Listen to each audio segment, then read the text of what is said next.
Second session tayo ng chess piece project natin. Kung maalala nyo, meron akong chess piece project na ginawa. Yung rosas na may cross, tapos yung portrait ng mother niya. Ito po yun. So ito yung natapos natin dun sa unang session. Yung rose, yung cross, tsaka yung portrait ng mother niya. Ngayon naman, ang gagawin natin, yung portrait naman ng father niya para sa second session. Hindi natin alam kung palalagyan pa ng background ni client pagkatapos natin gawin yung portrait ng father niya. Tara, simulan na natin. Bali, dito, ang mga gamit kong size ng needle, ganun pa rin, kagaya ng dati. Pagka mga ganitong size lang, para sa liner, 3RL yung gamit natin. Yun yung mga pinandi-detail ko, pinamba-bloodline ko dito sa portrait na ginagawa natin. Tapos, ang shader natin, 9 Magnum, 15M1 at saka 15RM. Dito mapapansin nyo, gumagawa tayo ng bigote nung portrait. Bali, ang bolts na gamit ko dyan, 5 bolts lang. Tapos ganun lang yung hagod. Gamit ko dyan, 3RL. Gagawa tayo ng mga bigote na bagong ahit, parang ganun. Parang pointillism yung dating niya. Kaya mababa lang yung bolts ko para mas magawa ko ng tama yung pointillism para dun sa bigote. Tapos, eto naman sa labi, dinetail ko na yan kanina ng 3RL din. Pati yung mga ipin niya, 3RL lang po yung ginamit ko dyan. Tapos, kung mapapansin nyo, kinukulayan na natin itong pinakalabi niya. Yung may kita yung dark na kulay black po yun, yung nasa pinakasulok ng labi niya. Tapos, yung kinulay naman natin sa labi, nagmix ako ng deep magenta at saka ng brown para dun sa dark na kulay nung pinakalabi niya. Tapos magbe-blending tayo dyan ng mix din ng dark skin tone at saka ng deep magenta. Medyo matingkad pa rin yung pagkakakulay doon. Tapos yung pinakalas natin na pang blending, yung dark skin tone na lang. Yun yung pinakalas natin doon. Yung parang pinakalight natin doon sa part ng labi. Tapos mag-highlight na lang tayo para mas lumabas yung ibang detail. Dito sa mata, tsaka dyan sa kilay, 3RL lang din yung ginamit natin dyan.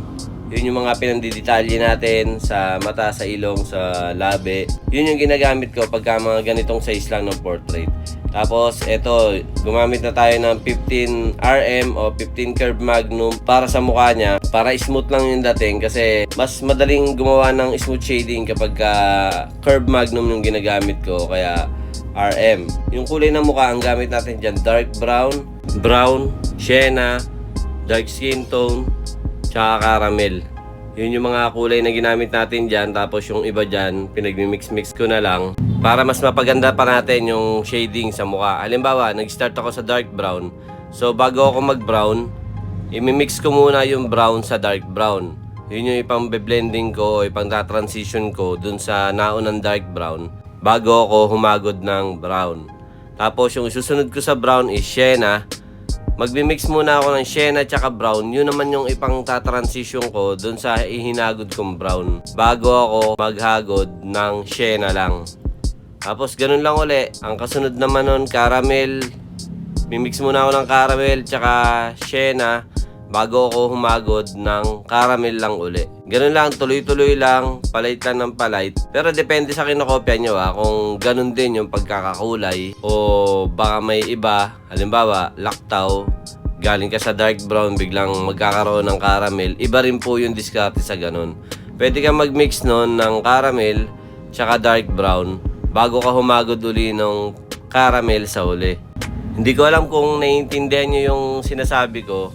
Yung sinasabi ko dito, transition o yung blending, yun yung mga transition na ginagawa ko o yung technique na ginagawa ko pagka nagta-transition ako o nagbe-blending ng mga kulay para magmukha siyang walang putol, yung parang tuloy-tuloy lang yung kulay simula sa dark hanggang palite na kulay. Kahit sa black and gray, ganun din ginagawa ko, pati sa colored, ganun din yung diskarte na ginagawa ko kapag nag-shade ako.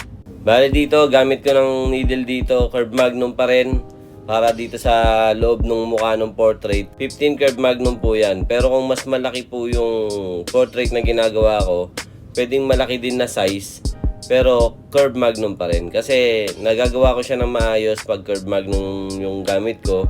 So hindi ako nagkakaroon ng parang mancha-mancha. Yung parang nagkakaroon ng guhit-guhit pag gumagod ka. Sa magnum kasi, nagkakaganong kasi ko. Pero hindi naman lagi. Siguro nasa pag-iingat lang din. Siguro pagka medyo napadiin talaga yung hagod mo tapos dark pa yung kinukulay mo, nagkakaroon ng mancha pagka Magnum yung ginamit ko. Pero may gumagawa nun na Magnum lang yung gamit pero nagagawa niya naman ng maayos yung pag-shade niya sa mukha ng portrait.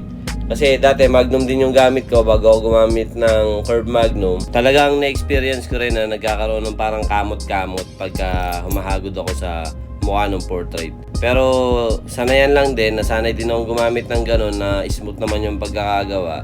Siguro mas nagustuhan ko lang talaga yung Curve Magnum ngayon kasi mas madali siyang gamitin. Tapos may iwasan mo pang magkaroon ng mga kamot. So yun lang, sana naintindihan niyo yung paliwanag ko.